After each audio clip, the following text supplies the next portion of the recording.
नेपाल और तिब्बत सीमा पर ग्लेशियर फटने से आई भीषण बाढ़ ने भारी तबाही मचा दी।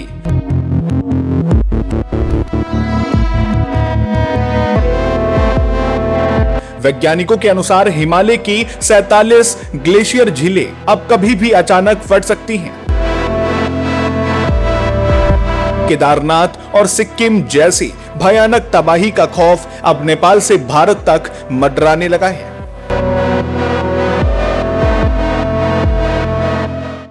नेपाल में अचानक आई इस प्रलयकारी बाढ़ ने जो तबाही मचाई है, उसके पीछे का असली खतरा जानकर आपके भी रोंगटे खड़े हो जाएंगे। नमस्कार, मैं हूं अर्चित और आप देख रहे हैं नेशनल टाइम 7। नेपाल में हाल ही में आई भयंकर बाढ़ और तबाही की मुख्य वजह क्लोफ यानी ग्लेशियर लेक आउटबर्स्ट फ्लड है। चीन के तिब्बत क्षेत्र से शुरू हुई इस भीषण बाढ़ ने नेपाल के कई मजबूत पुलों और सड़कों को पूरी तरह तबाह कर दिया है। अब इस जल प्रलय की रफ्तार भारत की ओर भी तेजी से बढ़ रही है।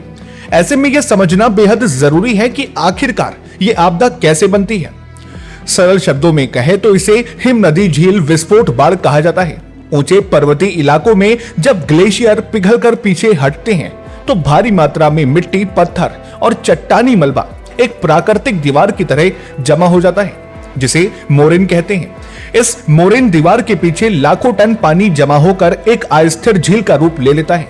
जब पानी का दबाव अत्यधिक बढ़ जाता है या कोई बड़ा हिमखंड झील में गिरता है तो ये कच्चा प्राकृतिक बांध टूट जाता है और करोड़ों लीटर पानी मलबे के साथ कुछ ही मिनटों में नीचे की ओर तबाही मचाने लगता है।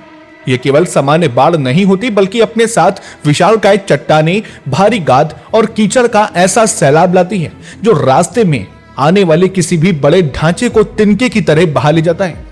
International centre for integrated mountain development यानी ICIMOD की वैज्ञानिक रिपोर्ट के अनुसार साल 2000 के मुकाबले वर्तमान में हिमालय के ग्लेशियर पिघलने की दर 2 गुनी हो चुकी है। अब सबसे बड़ा खुलासा यह हुआ कि वैज्ञानिकों ने नेपाल और तिब्बत क्षेत्र में कुल 47 ऐसी ग्लेशियर झीलों की पहचान की है जो अत्यंत संवेदनशील और खतरनाक स्थिति में पहुंच चुकी हैं। इनमें से 21 झीलें नेपाल में और 25 तिब्बत के ऊंचे इलाकों में स्थित हैं। इतिहास गवाह है कि इसी तरह की घटनाओं के कारण साल 2013 में केदारनाथ और 2023 में सिक्किम की तिस्ता नदी में भयंकर जल प्रलय आ चुका है, जिसमें सैकड़ों लोगों ने अपनी जान गंवाई थी। नेपाल में लगातार जारी इस तबाही के बाद अब भारत के निचले तराई इलाकों पर भी बड़ा खतरा मंडराने लगा है। फिलहाल आपका इस खबर को लेकर क्या कुछ कहना है, कमेंट बॉक्स में अपनी राय जरूर साझा करें, लाइक करें, शेयर करें और ऐसी ही जानकारी भरी खबरों को जानने के लिए सब्सक्राइब बटन जरूर प्रेस करें। फिर मिलते हैं एक और नए अपडेट के साथ, तब तक के लिए नमस्कार, जय हिंद, जय भारत।